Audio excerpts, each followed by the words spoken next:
끄집어내는 거는 넣는 것보다 10배 어렵다고 봐야 돼요. 덜 넣은 건 다음에 또 2차도 하고 더 넣을 수는 있지만 과해진 거는 끄집어내는 거는 훨씬 어렵습니다. 저는 끄집어내는 거 몇천 케이스 한 사람이에요. 그래서 저는 무조건 2번 하는 걸 한 세트라고 생각해요.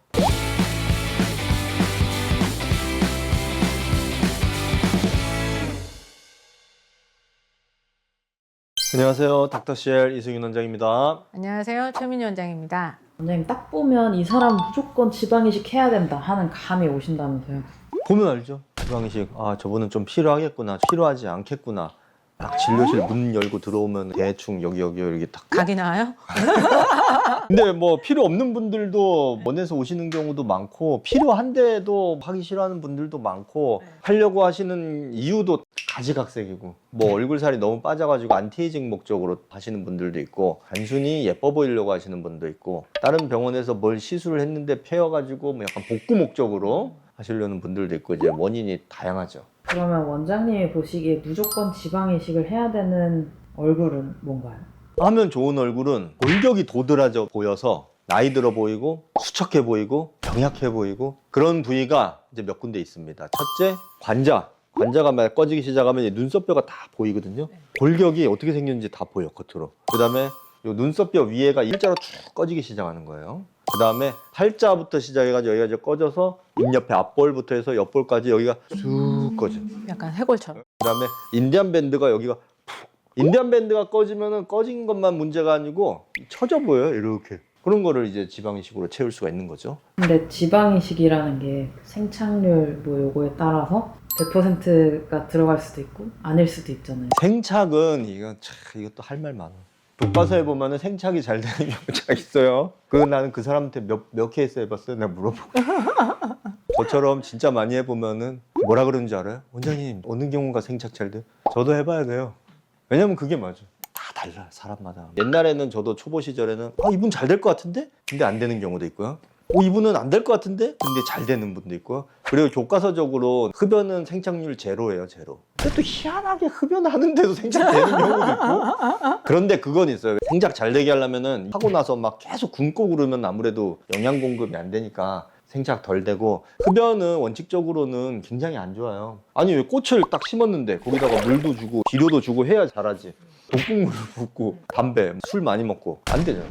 그러면은 지방이식은 예측을 해서 아예 많이 넣거나 아예 적게 넣거나 이게 안 되는 거네요. 끄집어내는 거는 넣는 것보다 10배 어렵다고 봐야 돼요. 덜 넣은 건 다음에 또 2차도 하고 더 넣을 수는 있지만, 과해진 거는 끄집어내는 거는 훨씬 어렵습니다. 저는 끄집어내는 거 몇천 케이스 한 사람이에요. 그래서 저는 무조건 2번 하는 걸 한 세트라고 생각해요. 2차를 해보면 대충 감이 나오는 거죠. 이분은 생착이 잘 되는 경우네? 이분은 생착이 좀 잘 안 되는 경우네? 어디에서 지방을 빼느냐에 따라서 생착률이 차이가 나요? 조금 있을 수는 있어요. 여성분들 같은 경우에는 여기 허벅지 살이 안 빠져요, 많거든요. 그거는 허벅지 살 수용체 중에서 지방 분해에 저항이 있는 성질이 있기 때문에. 여자분들은 남자보다는 뱃살은 덜 찌거든요. 굶으면 뱃살부터 빠져. 허벅지 살은 안 빠져. 그 살을 넣는 거죠. 허벅지에서 네. 빼서. 살이 빠져도 덜 빠지는 거죠. 남자는 허벅지에 살이 없어요. 남자는 뱃살 있죠. 그럼 남자는 배에서, 복부에서 채취하고 여자는 허벅지에서 채취하고. 근데 그러면은 여자는 복부에서 하면 안 되냐? 그건 아니에요. 여자도 복부에서도 많이 해요. 원장님, 전 뱃살이 많으니까 배에서 빼줘요. 그러면 이제 뭐 배에서 빼는 거죠. 지방이식 석회화 많이들 물어보시는데 확률이 극히 낮아요. 저는 이제 원체 많이 하니까 무의식적으로 알아서 테크닉이 되는데, 많이 안 해보면은 지방이식이 뭉텅이 들어간단 말이에요. 고르게 안 들어가고. 네. 지방이 이렇게 들어갔다고 쳐봐요. 그러면 이게 영양 공급이 싹 되는데 중심부가 공급이 안 돼. 그럼 거기서 지방 조직이 살지 못해, 죽어요. 이게 약간 곱게 안 죽으면은 석회화 되는 경우가 있어. 그럼 시술을 잘하면 안 생기는 거네요? 잘하면 안 생기고, 그 소독을 엄청.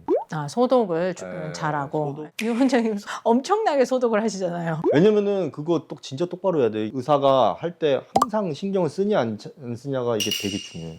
그럼 그렇게 막 돈도 들이고 시간도 들여서 시술을 했는데 관리를 또 못하면은 담배 피지 말고 과음하지 말고 생착되는데 2-3달 걸려요. 그동안에 하루 세 끼를 많이 먹으라는 얘기가 아니고 굶지 말고 막 기본적인 관리는 해야죠. 생착 잘 되게 하려면. 생착되고 나서 체중 관리도 해야 되는 거 아니에요? 너무 살찌면 또 안 되잖아요. 생착이 잘 됐는데 막 살이 막 쑥쑥 쪘다? 안 되죠. 쑥쑥. 근데 그 사람 몸이 생리학적으로 억지로 막 한 달 굶어가지고 뺐다 쳐요. 그럼 60kg에서 50을 만들었어 한 달 동안에. 그거는 유지를 할 수가 없어요. 내 노력과 상관없이 무조건 쪄. 근데 최하점에서 지방을 탁 이식을 한단 말이에요. 그럼 어떻게 돼? 툭 찌겠지. 그러니까 제가 항상 얘기하는 건 지방 이식은 평소 체중에 해라. 지방 이식을 하시겠다고 억지로 살 빼고 하지 마세요. 오늘은 지방 이식의 이모 저모에 대해서 말씀을 드렸는데 사실 지방 이식에 대해서 뭐 얘기하면 24시간 얘기해도 뭐 끝이 없죠. 기본적인 거 좀 말씀을 드렸습니다. 내용이 도움이 되셨으면 구독과 좋아요, 알림 설정 부탁드리고요. 더 궁금한 거 있으면 병원에 오셔서 얘기 나누고 그렇게 했으면 좋겠습니다. 이상 닥터CL 이승윤 원장이었습니다. 최민희 원장이었습니다. 감사합니다.